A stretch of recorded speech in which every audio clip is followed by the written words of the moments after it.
Este mundo consta de dos tipos de personas: aquellas sobre las que se actúa y aquellas que actúan.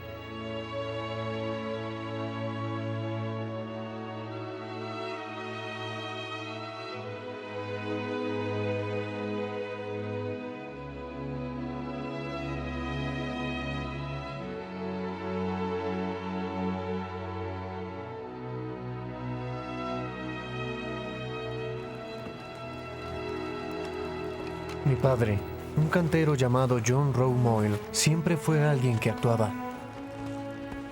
Él y mi madre, Philippa, se convirtieron debido a un artículo publicado por un enemigo de la iglesia que le causó tanta curiosidad que estaba determinado a aprender más. Pero puede estar seguro de que esas acusaciones son falsas. Accedieron a bautizarse la misma noche en que se les enseñó el Evangelio.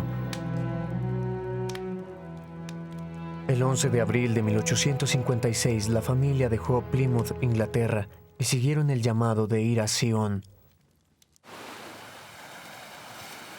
Después de llegar a Boston, fueron a Iowa City en ferrocarril, donde mi padre esperaba comprar una carroza para cruzar las planicies hasta Salt Lake. Cuando supo que no había ninguna, se les presentó otro modo de viaje.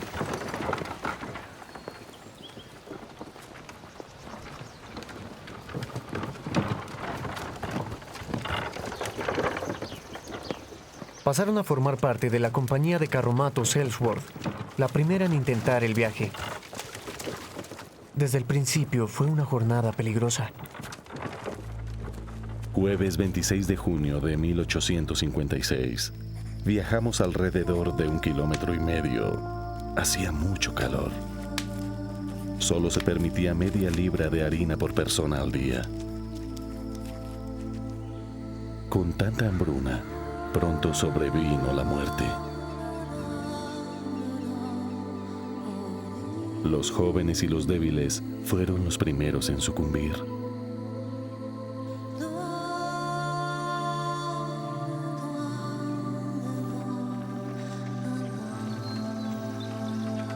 ...26 de julio de 1856... Un rayo mató a Henry Walker mientras sujetaba la barra de su carromato. Acarrearon su cuerpo a 3 kilómetros del campamento y lo enterraron allí. Cuando lo vi muerto, pensé en sus palabras en una reunión de oración 2 o 3 días antes. Dijo: «Prefiero morir con mis manos en mi carromato con la vista puesta en Sion que flaquear y quedarme por el camino».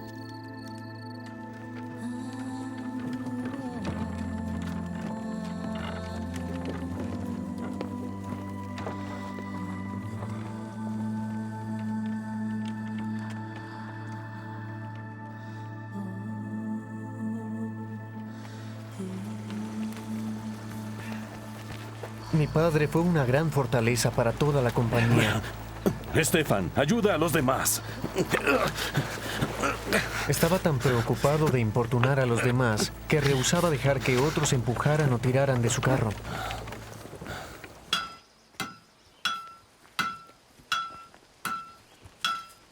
El 26 de septiembre de 1856, finalmente llegaron a Salt Lake.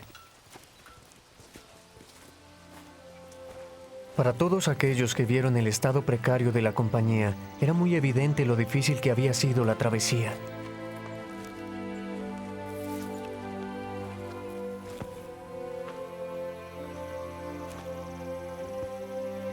En total, 16 personas de la compañía murieron. Uno de los consejeros de Brigham Young, Jedediah M. Grant, lloró cuando miró las manos de mi padre, todavía firmemente agarrado a la barra de su carromato como si fueran las garras de un pájaro. El Fondo Perpetuo para la Inmigración me permitió a mí, James Moyle, venir antes a Salt Lake. Mi padre me había enseñado el oficio de cantero y yo había trabajado y ahorrado para traer a mi familia a América.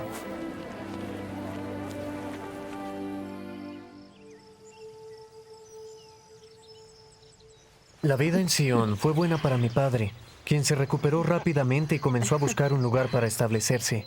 ¡Oh! ¡Qué susto! Tras ferviente oración, escogió 65 hectáreas en lo que más tarde sería Alpine, Utah, las cuales esculpió del desierto a pesar de constantes amenazas de pumas, osos e indios hostiles. Oh, no, no, no. No quiero serpientes junto a mi casa. Un gran cambio estaba a punto de tomar lugar en la vida de mi padre cuando el presidente Yang le llamó a ser cantero del templo de Salt Lake. John, el lugar del templo está a más de 35 kilómetros. Necesitamos el caballo para la granja. ¿Cómo vas a ir y volver? ¿Vas a caminar? Me casé bien, mi amor. Tú eres brillante.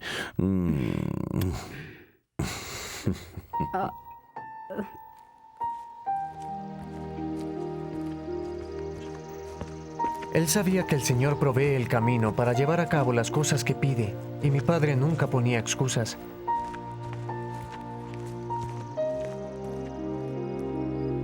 Aunque se le recompensaba parcialmente por su trabajo, llevaba a cabo la tarea con su dedicación y entusiasmo inusual, incluso para John Rowe Moyle. Los lunes se levantaba a las 2 de la madrugada para llegar al terreno del templo a las 8 con los otros trabajadores.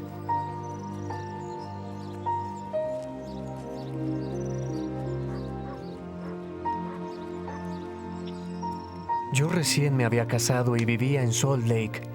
Mi padre se quedaba con nosotros durante la semana y luego comenzaba su viaje a casa cuando terminaba su trabajo el viernes por la tarde. Lo sabía.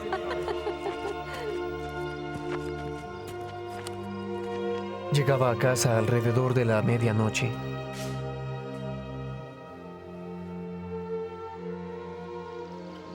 El sábado era su único día en la granja para hacer los quehaceres necesarios en las 65 hectáreas. Esa era su vida. Semana tras semana, mes tras mes, y así, año tras año. Hasta hacerlo por casi 20 años.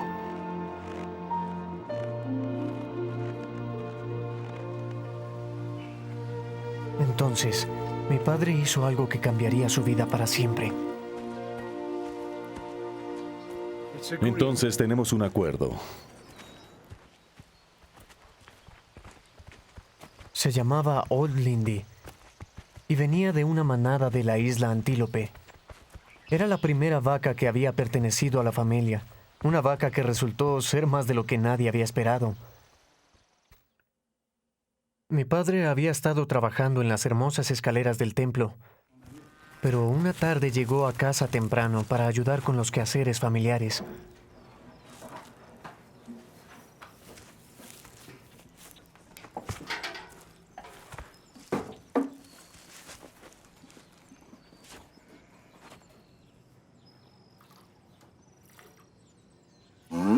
Oh, Lindy. Pórtate bien. Bien. Quizá mi padre era impaciente con ella, o quizás Old Lindy estaba teniendo un mal día.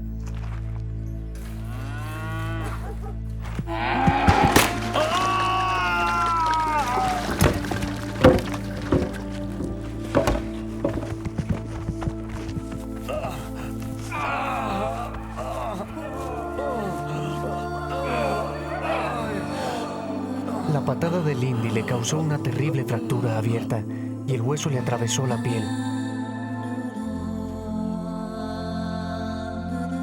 La única opción era amputar.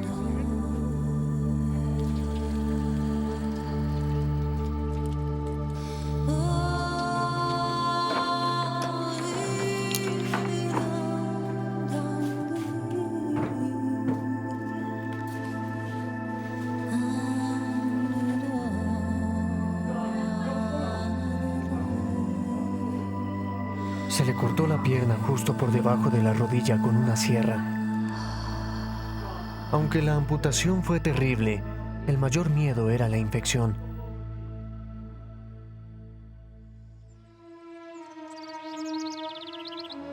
La primavera llegó y no se infectó. Cuando la pierna comenzó a curar, mi padre tomó un trozo de madera de abedul y se hizo una pierna con un ingenioso tobillo articulado. Talló un pequeño cuenco y forró el interior con una pieza de piel. Hizo correas para poner alrededor de su cintura y mantener la pierna en su lugar. Cuando pudo, se la puso. Y a pesar del dolor, caminó alrededor de la casa con esa pierna hecha a mano.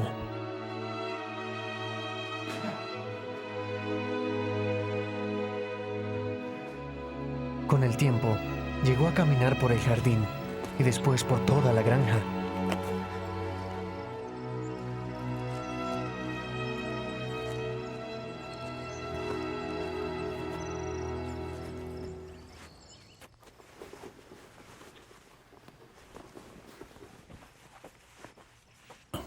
John, ¿qué haces? Estoy empacando. ¿A dónde vas? A Salt Lake. John, ¿por qué tienes que ir a Salt Lake? Bueno, no recuerdo que me hayan relevado como cantero. ¿Y tú? Mi dulce y querido esposo, hay suficiente trabajo que hacer en el reino aquí. Tan solo eres un cantero. Estoy segura de que el Señor tiene suficientes personas en Salt Lake para continuar con ello. Pero es mi llamamiento. Y los llamamientos rara vez son convenientes, amor.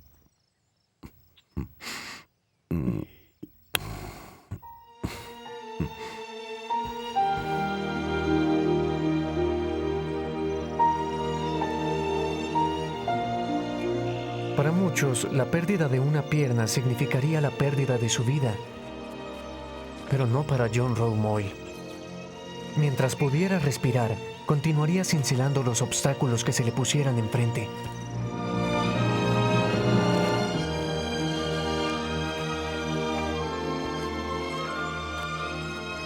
En 1885, John Rowe Moyle escogió una vez más actuar. A los 77 años, cojeó los 35 kilómetros al templo de Salt Lake y escaló los 30 metros de andamiaje y continuó su labor como cantero del templo de Salt Lake.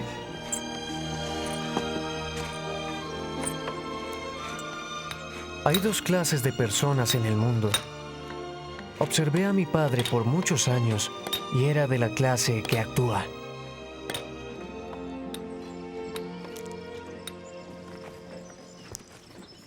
¡Padre!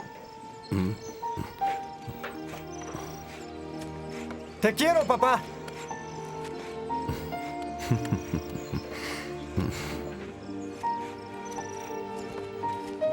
John Rowe Moyle nunca vio el templo finalizado. Falleció en 1889, 4 años antes de la dedicación. Pero su artesanía, tallada en lo alto de la pared oriental y escrita por un profeta siglos antes, continúan viéndola millones de personas. John Rowe Moyle no solo tallaba palabras, estaba grabando en piedra lo que le motivaba a actuar. Santidad al Señor.